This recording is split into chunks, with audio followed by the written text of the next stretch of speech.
Assalamualaikum, bersama saya Alia Syuhada, pengacara di BPSS Ittifaqiyah dari Sekolah Menengah Agama Ittifaqiyah, Certih, Terengganu.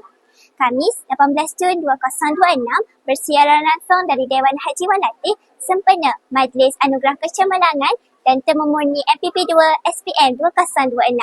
Majlis ini diadakan bagi menghargai pencapaian para pelajar serta memperkukuhkan kerjasama antara pihak sekolah dalam melahirkan calon-calon SPM yang cemerlang. Jom sama-sama kita saksikan suasana majlis pada hari ini.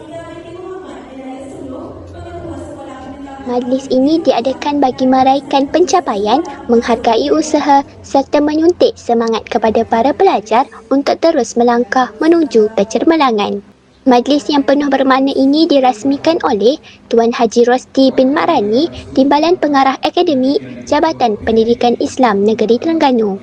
Kecemerlangan bukanlah sesuatu yang hadir secara kebetulan, ia lahir daripada usaha, kesungguhan, disiplin dan doa yang tidak pernah mengenal erti putus asa. Bersama saya Tuan Haji Rosti bin Makrani, Timbalan Pengarah Akademik Jabatan Pendidikan Islam Terengganu. Bolehkah Tuan kongsikan sedikit nasihat dan pesanan Tuan kepada seluruh calon-calon SPM SMA Ittifaqiyah? Bismillahirrahmanirrahim. Assalamualaikum warahmatullahi wabarakatuh. Alhamdulillah wassalatu wassalamu ala Rasulillah wa ala alihi wa sahbihi wa mawala wa ba'd. Saudari calon SPM 2026 SMB Ittifaqiyah dan seluruh calon SPM seramai 87 orang tahun 2026. Saya mengharapkan anak-anak pelajar mempunyai satu sikap yang positif untuk mencapai kecemerlangan. Sini amat penting kerana ia adalah merupakan satu titik tolak kepada melonjakkan pencapaian itu sendiri. Maknanya perubahan sikap untuk kita teruskan usaha kita dengan bersungguh-sungguh. Jangan main-main. Berusaha bersungguh-sungguh, bermujahadah dengan masa, tenaga, buah fikiran, atau kepada kewangan sekalipun.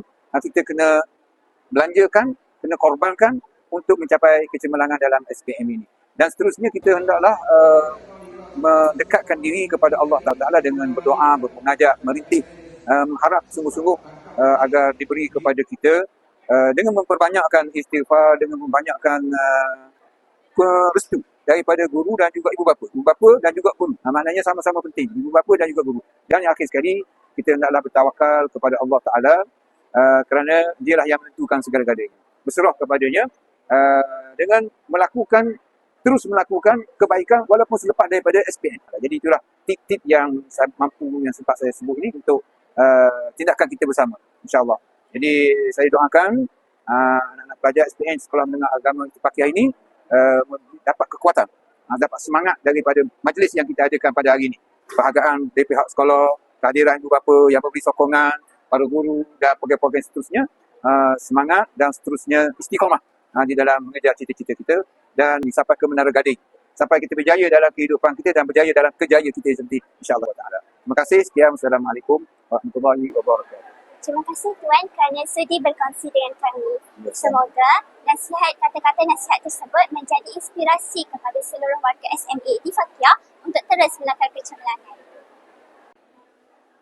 Alhamdulillah, selesai sudah Majlis Anugerah Kecemerlangan bagi tahun 2026. Sekian sahaja daripada saya, Alia Syuhada bersama jurukamera bertugas Muhammad Aiman, peneraju Minda Belajar. Assalamualaikum.